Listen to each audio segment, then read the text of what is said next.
Hello, good afternoon and welcome to the kitchen table. It's good to be here again today. It's Alison Sowden here from the Melksham Team Ministry.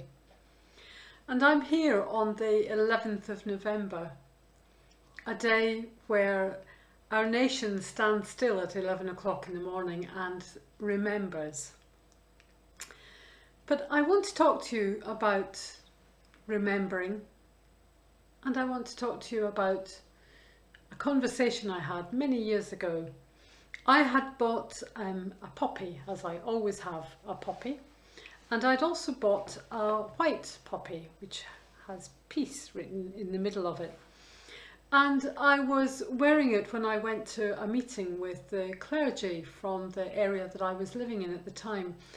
And the Catholic priest that was there spoke to me and said, "Why are you wearing a white poppy?" Now, I was able to say to Aidan that I was wearing it just to symbolise the importance of building peace on the remembrance of war and how important it was for both to be seen on Remembrance Sunday and on Armistice Day. That led to a really good conversation about whether or not we should have Remembrance Sunday or whether we should rename it Peace Sunday. It was his suggestion, quite radical. But we talked about what that would mean. We remember those that we have lost and the sacrifice they've given on this day. The sacrifice was more than you and I can maybe imagine if we are sat here, if we are a younger generation, not able to recall the brutality of war. But does it make a difference whether we were the winners or the losers? Are we able to celebrate the fact that we overcame evil? Are we able to look at war as a means to an end? I am always reminded on this day, as a mother, the thought of my children going off to war just breaks my heart, the thought of how it must have been for those who had to wave their loved ones goodbye, husbands, sons, brothers, and to watch them step into something that was more brutal than words could describe. The same is true, of course, for the armies that we were fighting against. And the politics of the time and the power that go into the politics of the time sits with a very small number of people. The millions who lose their lives in war have very little to do with political machinations, aren't able to be influencing those decisions. But they're the ones who went off to protect those that they loved, to protect their land, and to follow the call of their leaders, here and in Germany. All across the world, nations join together and commemorate. In Germany, their day of remembering is a day of mourning, they call it, and it's when they remember people of every nation who have given their lives in conflict, for all those who are victims of oppression. They have a day of sorrow in Russia. Japan too has a day where they recall the loss of life and the futility of war.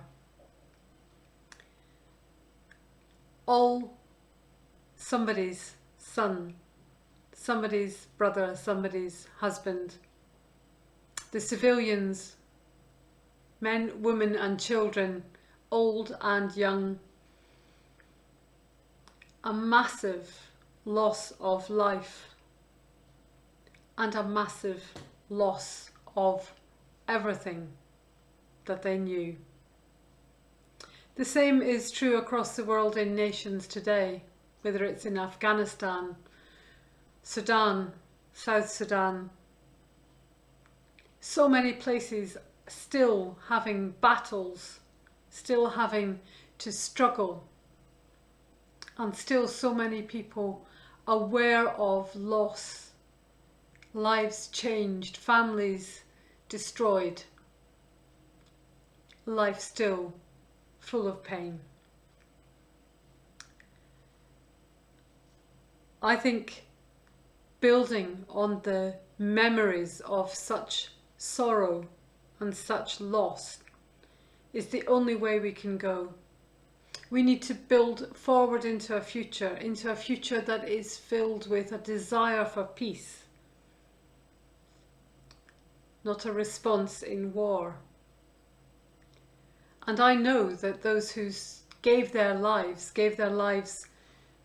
with every good reason. I'm not decrying that at all.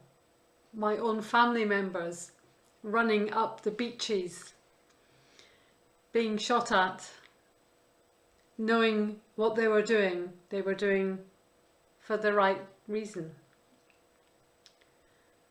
But we have a generation now who still need to remember, but we need to move forward and think about how peace can be won in our world.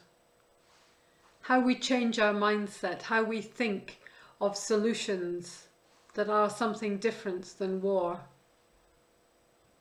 I don't have any answers. I know you don't have any answers. But when our hearts are minded towards peace, when our armed services are working towards peace in nations, then we are moving in the right direction. When we are thinking about how we can recognize the differences we have one with another, but to reconcile those differences in ways that don't cost so many lives, so much loss, so much suffering. Then the days where we gather together here or in Germany or in Russia or Japan, all across the world, maybe there will come a day where we no longer have to remember in the same way, because there might be a day where we can celebrate the peace of our world. I pray for that day to come. I know you do too. God bless. Bye for now.